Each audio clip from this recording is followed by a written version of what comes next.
कांग्रेस नेता ने हिंदू मुस्लिम करने वाले नेताओं को दिया करारा जवाब। कांग्रेस नेता ने मीडिया से बात करते हुए कहा कि जो भाजपा हिंदुओं की हमदर्द होने का दावा करती है वो सिर्फ हिंदुओं के लिए ही तेल 50 रुपये लीटर, पेट्रोल 30 रुपये लीटर करके दिखाए। आगे उन्होंने कहा कि रेल का किराया भी हिंदुओं के लिए आधा करके बताए, तब मैं मानूंगा कि बीजेपी हिंदूवादी है। आगे उन्होंने और क्या क्या कहा, आइए देखते हैं। लेटेस्ट न्यूज़ के साथ बने रहिए। जय हिंद, जय महाराष्ट्र। मैं मीडिया से कहना चाहता हूं, हिंदुस्तान में 80% से 85% हिंदू आबादी है। आपके हिसाब से 14% 15% मुस्लिम की आबादी है। मैं प्रधानमंत्री से ये हाथ जोड़कर आवेदन करता हूं कि हिंदुस्तान के जितने भी हिंदू भाई हैं उनको आप 30 रुपया 35 रुपया पेट्रोल दीजिए, मुसलमान को 200 रुपया पेट्रोल दीजिए। आप करके दिखाइए। हिंदुस्तान की 130 करोड़ की आबादी जो है वो पेट्रोल आज 106 रुपया खरीद रही है, 200 रुपया किलो सरसों तेल खरीद रही है, आटा का दाम बढ़ गया, बस का दाम बढ़ गया, ट्रेन का दाम बढ़ गया। अगर आप इतना हिंदूवादी बनते हैं, हर जगह में आप हिंदू के ध्रुवीकरण करके, हिंदू मुसलमान का ध्रुवीकरण करके आप इलेक्शन जीतना चाहते हैं, तो मैं कहना चाहता हूं कि हिंदुओं को आप 50 रुपया का कड़वा तेल दीजिए, 30 रुपए का पेट्रोल दीजिए, ट्रेन में उनका भाड़ा आधा कर दीजिए, तो मैं आपको मानूंगा कि आप हिंदुत्ववादी हैं। झूठा नाच, हिंदुओं को झूठा बनाना, मुसलमानों को चुतिया बनाना, कब तक आपका ये चलेगा? ये चीज पीछे जितने भी लोग आज हिंदुस्तान में जुड़े हुए हैं वो सब दहशतगर्द हैं। कहीं ना कहीं वो दहशत फैला रहे हैं। आज उदयपुर में जिसने मर्डर किया वो बीजेपी कटारिया का समर्थक निकला, बीजेपी का मेंबर लिया हुआ समर्थन निकला। तो आप जमीनें कब्जा कर रही हैं, लेकिन ये डरपोक प्रधानमंत्री जो 56 इंच का सीना कहता था, अगर इसका सीना सही में नाप लो ना तो 36 इंच भी नहीं निकलेगा। ये देश के लोगों को धोखा देने के लिए और अपने अडानी और अंबानी को ज़्यादा से ज़्यादा बढ़ावा देने के लिए, देश के लोगों को गुलाम बनाने के लिए, अंबानी अडानी को अमीरपति खरबोपति बनाने के लिए ये हिंदुस्तान में राजनीति कर रहा है। वहाँ के अटैक में सैकड़ों शहीद हुए हैं हमारे फौजी, उनके लाशों पर राजनीति किसने किया? नरेंद्र मोदी सरकार ने किया। और आज जब अग्निपथ का योजना लाया गया तो उसमें 4 साल की नौकरी दी जा रही है। मैं तो सरकार से मांग करूंगा कि 4 साल के लिए आप मंत्री पद दें और कोई भी मंत्री 4 साल ओवर हो जाए वो रिजाइन देकर वापस अपने घर में बैठ जाए, दोबारा चुनाव लड़ने के लिए हमारे बीच में नहीं आए, तो मैं मानूंगा इनका बात को। जितनी स्कीम है सब गरीबों के लिए, जितना कानून है सब गरीबों के लिए, लेकिन इनके बड़े बड़े अडानी और अंबानी के पोर्ट पर लाखों करोड़ों का हीरोइन ड्रग्स पकड़ा जाता है, उनके ऊपर में कोई कार्रवाई नहीं हो जाती। लेकिन विपक्ष का कोई नेता बोलेगा तो उसके घर में ईडी पहुंच जाएगी, सीबीआई पहुंच जाएगी। ये लोकतंत्र नहीं है, ये लोकतंत्र का हत्या किया जा रहा है लोकतंत्र के आड़ में। आज आज़ादी के बाद से आज तक 75 सालों में कभी भी दूध खाद्य पदार्थों पे, आटा चावल गेहूं पर कभी भी टैक्स नहीं लगा, जीएसटी फ्री रहा, टैक्स फ्री रहा। लेकिन नरेंद्र मोदी सिर्फ अपने दोनों दोस्तों को, अडानी और अंबानी को फायदा पहुंचाने के लिए टैक्स इस पर लागू किए हैं।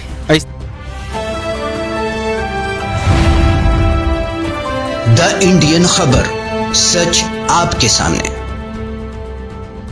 नमस्कार, आदाब, मैं रजा अंसारी और आप सभी का स्वागत है द इंडियन खबर पर। राहुल गांधी की तरफ से लगातार जो है भारतीय जनता पार्टी के खिलाफ, प्रधानमंत्री नरेंद्र मोदी के खिलाफ हमले हो रहे थे जीएसटी को लेकर, जिसको राहुल गांधी ने गब्बर सिंह टैक्स कहा था। 5% की बढ़ोतरी हो गई, यानी दूध दही मक्खन मलाई, फिर उसके बाद चावल गेहूं, इन सभी चीज़ों पर 5% जीएसटी ज़्यादा हो गया। और जो होटल्स के रूम है, हॉस्पिटल के रूम्स है, जो पहले जीएसटी के फ्री हुआ करते थे, अब उस पर भी 5% प्रधानमंत्री नरेंद्र मोदी की अगुवाई वाली सरकार ने जीएसटी लगा दिया। देश के हालात सही नहीं है और जिस तरह से इकोनॉमिक का क्राइसिस नजर आ रहा है, उसको लेकर जो है राहुल गांधी की तरफ से लगातार कहा जा रहा है। यूथ कांग्रेस के प्रेसिडेंट है श्रीनिवासन, उनके तरफ से एक वीडियो शेयर किया गया जिसमें जो है फडणवीस जो है एकनाथ शिंदे को एक चिट्ठी लिख कर दे रहे हैं, जिसके बाद लोग उनको कह रहे हैं कि कठपुतली चीफ मिनिस्टर है और भारतीय जनता पार्टी के इशारों पर। हमारे साथ जो है पश्चिम बंगाल के यूथ कांग्रेस के जनरल सेक्रेटरी मोहम्मद सरफराज और बड़ा बड़ा बाजार जिला कांग्रेस के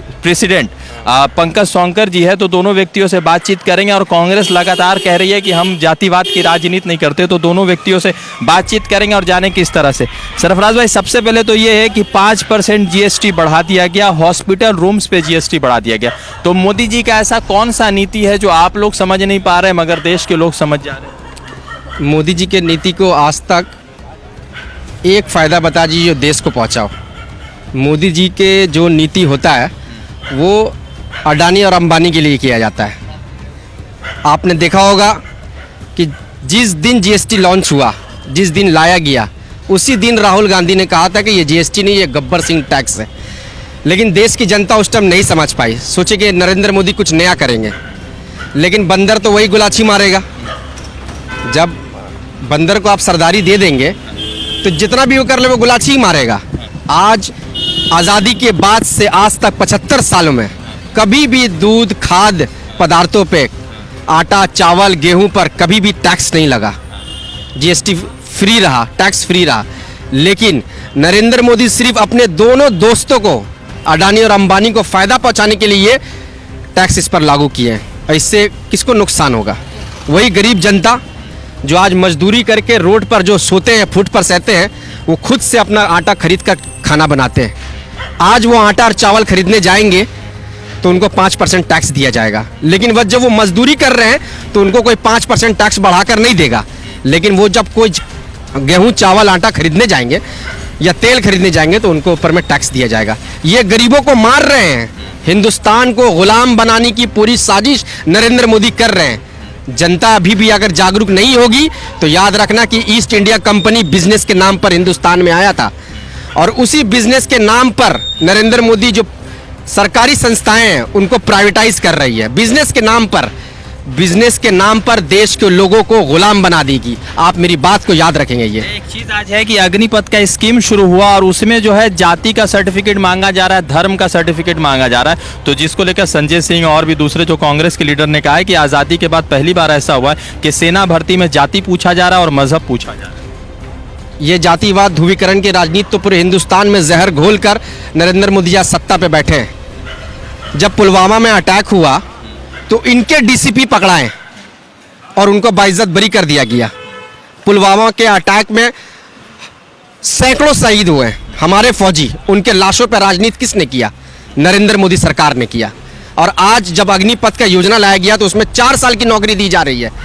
मैं तो सरकार से मांग करूंगा कि 4 साल के लिए आप मंत्री पद दें, और कोई भी मंत्री 4 साल ओवर हो जाए वो रिजाइन देकर वापस अपने घर में बैठ जाए, दोबारा चुनाव लड़ने के लिए हमारे बीच में नहीं आए तो मैं मानूंगा इनका बात को। जितनी स्कीम है सब गरीबों के लिए, जितना कानून है सब गरीबों के लिए, लेकिन इनके बड़े बड़े अडानी और अंबानी के पोर्ट पर लाखों करोड़ों का हीरोइन, ड्रग्स पकड़ा जाता है, उनके ऊपर में कोई कार्रवाई नहीं हो जाती। लेकिन विपक्ष का कोई नेता बोलेगा तो उसके घर में ईडी पहुंच जाएगी, सीबीआई पहुंच जाएगी। ये लोकतंत्र नहीं है, ये लोकतंत्र का हत्या किया जा रहा है लोकतंत्र के आड़ में।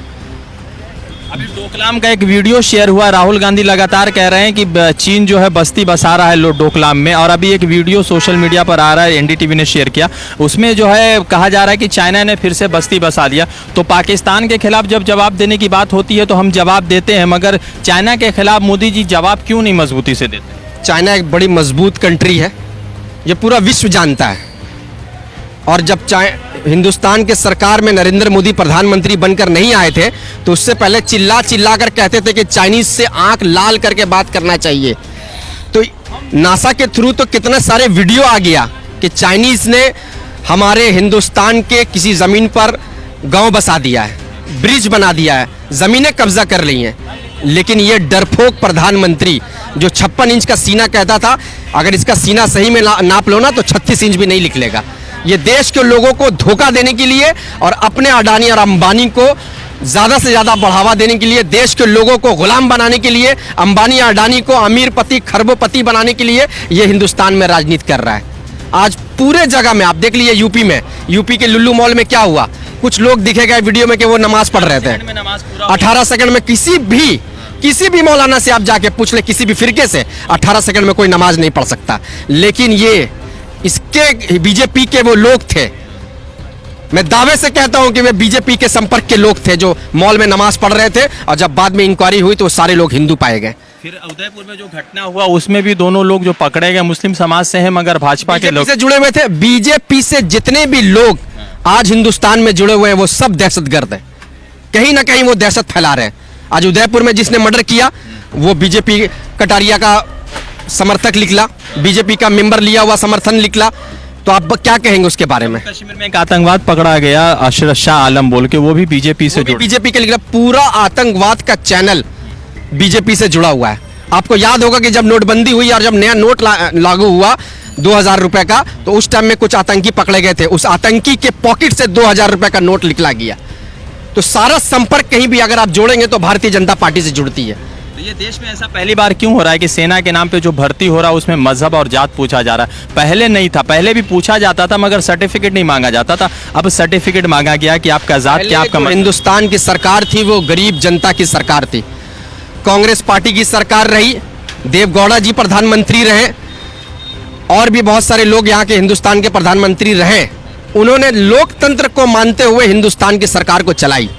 लेकिन ये जो प्रधानमंत्री आया है ये लोकतंत्र को नहीं मान रहे, ये लोकतंत्र की हत्या करने के लिए। आप देखिए ना, जिस हिंदुस्तान में बापू को महात्मा के नाम से जाना जाता है, जिनका फोटो जो है आपके नोट में छपा हुआ है, नोट में छपा हुआ है, जिसके लिए जद्दोजहद एक गरीब मजदूर किसान इंसान करता है, उस नोट पर महात्मा गांधी का फोटो है। आज सरेआम महात्मा गांधी का पुतला बनाकर उनको गोली मारे जा रहा है उसी आजाद हिंदुस्तान में, और आप प्रधानमंत्री हैं।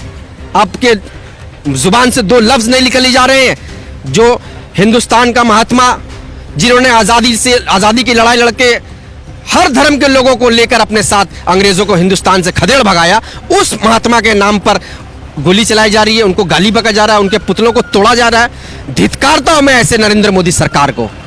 कब तक चलेगी ये? आज न कल आप याद रखिए, हिंदुस्तान के लोग जागेंगे, और जब हिंदुस्तान के लोग जागेंगे तो याद रखिए, श्रीलंका में जिस तरीके से प्रेसिडेंट वहां से भागा है, इनको भी यहां से भागना पड़ेगा। हिंदुस्तान के लोग जब दौड़ाएंगे इनको। मगर ये तो बार-बार इलेक्शन होता है तो लोग तो इनको समर्थन दे देते हैं। जातिवाद की राजनीति, कुछ लोग हर धर्म में जाहिल होते हैं। हिंदुत्व का झूठा नाच रखकर, मैं तो आपके मीडिया से, ये वीडियो को आप रिकॉर्ड करके ज्यादा से ज्यादा वायरल कीजिए। मैं मीडिया से कहना चाहता हूं, हिंदुस्तान में 80% से 85% हिंदू आबादी है। आपके हिसाब से 14% 15% मुस्लिम की आबादी है। मैं प्रधानमंत्री से ये हाथ जोड़कर आवेदन करता हूं कि हिंदुस्तान के जितने भी हिंदू भाई हैं उनको आप 30 रुपया 35 रुपया पेट्रोल दीजिए, मुसलमान को 200 रुपया पेट्रोल दीजिए। आप करके दिखाइए। हिंदुस्तान में सिर्फ हिंदुओं को चूतिया बनाने के लिए आप ये काम कर रहे हैं। हिंदुस्तान की 130 करोड़ की आबादी जो है वो पेट्रोल आज 106 रुपया खरीद रही है, 200 रुपया किलो सरसों तेल खरीद रही है, आटा का दाम बढ़ गया, बस का दाम बढ़ गया, ट्रेन का दाम बढ़ गया। अगर आप इतना हिंदूवादी बनते हैं, हर जगह में आप हिंदू के ध्रुवीकरण करके, हिंदू मुसलमान का ध्रुवीकरण करके आप इलेक्शन जीतना चाहते हैं, तो मैं कहना चाहता हूं कि हिंदुओं को आप 50 रुपया का कड़वा तेल दीजिए, 30 रुपए का पेट्रोल दीजिए, ट्रेन में उनका भाड़ा आधा कर दीजिए, तो मैं आपको मानूंगा कि आप हिंदुत्ववादी हैं। झूठा नाच, हिंदुओं को झूठा बनाना, मुसलमानों को चुतिया बनाना, कब तक आपका ये चलेगा ये चिप्स? तो क्या लग रहा है कि 24 में कोई आवाज है जो गिरा सकती है? हिंदुस्तान में एक ही आवाज है, राहुल गांधी। कांग्रेस पार्टी को छोड़ के हिंदुस्तान को कोई देश नहीं चला सकता है। प्रधानमंत्री पप्पू बनाने में पूरा आरएसएस, पूरा बजरंग दल, पूरा करनी सेना, पूरी भारतीय जनता पार्टी ये चाहती थी कि हर एक हिंदू मुसलमान के जुबान पर यह बात आ जाए कि भाई राहुल गांधी में तो कोई दम नहीं है। राहुल गांधी में अगर दम नहीं है तो 2019 से लेकर 2022 तक उन्होंने जितना भी कुछ लिख के दिया आज वो सब सच साबित हुआ। तो राहुल गांधी अगर झूठा है तो आप उसको झुटकार के दिखाइए। जिस बात को राहुल गांधी ने कहा था कोविड के समय में उन्होंने कहा कि जनता को सुरक्षा देने की जरूरत है, सरकार को सतर्क रहने की जरूरत है, लेकिन इन्होंने डोनाल्ड ट्रंप का हजारों लाखों का प्रोग्राम कराकर हिंदुस्तान में कोविड बढ़ाया। और जब देश के विभिन्न क्षेत्र में हिंदू, मुसलमान, सिख, ईसाई, मजदूर, किसान अपने काम को लेकर व्यस्त थे, तब इन्होंने अचानक से लॉकडाउन कर दिया। कई सारे यात्री कहां फंसे। सोनिया गांधी ने उस टाइम में ट्रेन चालू कराया था, हाथ जोड़कर विनती की थी सरकार से कि जो भाड़ा होगा वो कांग्रेस पार्टी होगी। यूपी के योगी सरकार को प्रियंका गांधी ने हजारों बस भेजे थे, उन्होंने यूपी के बॉर्डर पर रोक दिया। किस लिए? उन्होंने तो बस में कांग्रेस का झंडा भी नहीं लगाया था। उन्होंने सिर्फ ये कहने का था कि गरीब अपने घर पहुंच जाएं, उसका भाड़ा मैं दूंगी। अगर ये गरीबवादी सरकार होती तो गरीबों को 3 दिन का 5 दिन का समय देकर लॉकडाउन करती। तो सरकार बना के भी तो कोई फायदा नहीं है ना। महाराष्ट्र में बना लीजिएगा, गिरा दी जाएगी और 2 साल में यही सरकार हो रहा है ना। सीबीआई इनके इशारों पे काम कर रही है, ईडी आज इशारों पे काम कर रही है। आज आपने देखा होगा कि संजय राउत को फिर से ईडी ने सम्मन कर दिया। राहुल गांधी को 5 दिन बुलाया, 50 घंटा उनसे उन्होंने सवाल किया। ईमानदार उसका बाप था, ईमानदार उसकी दादी थी और ईमानदार राहुल गांधी खुद है। इसलिए 50 घंटा इन्वेस्टिगेशन करने के बाद भी राहुल गांधी का एक बाल बांका नहीं कर सकी। यह ईमानदारी है। और वो चाहते हैं कि गांधी परिवार को हिंदुस्तान से खत्म करेंगे तो कांग्रेस अपने आप खत्म हो जाएगी और ये लोकतंत्र का अपने पैरों के तले कुचल कर हत्या करेंगे और ये गरीब मजदूर किसान को अपना गुलाम बनाकर रखेंगे। अडानी अंबानी यहां पर राज करेगा और ये गरीबों को हिटलर शाही के जैसा यहाँ पर राज करना चाहते हैं। लेकिन पुरजोर उसका विरोध करते हैं, हम खुलेआम विरोध करते हैं। इसमें है कुछ बदलाव? राहुल गांधी के नेतृत्व में 24 का चुनाव लड़ा जाएगा। हिंदुस्तान की जनता से हम रिक्वेस्ट ही कर सकते हैं कि हिंदू मुस्लिम के झगड़े में मत आइए। कोई भी राज्य में हो, आप बिहार में हो, यूपी में हो, बंगाल में हो, जहां भी हो, एकजुट होकर कांग्रेस पार्टी को वोट दीजिए, तभी नरेंद्र मोदी को कोई गिरा सकता है। अगर आप सूबे में, कबीले में, छोटे छोटे जगह में बटे तो याद रखिएगा आपको बांटकर, जैसे हिंदुस्तान में अंग्रेजों ने हुकूमत किया था, उसी तरीके से आपको बांटकर फिर नरेंद्र मोदी हुकूमत करेगा।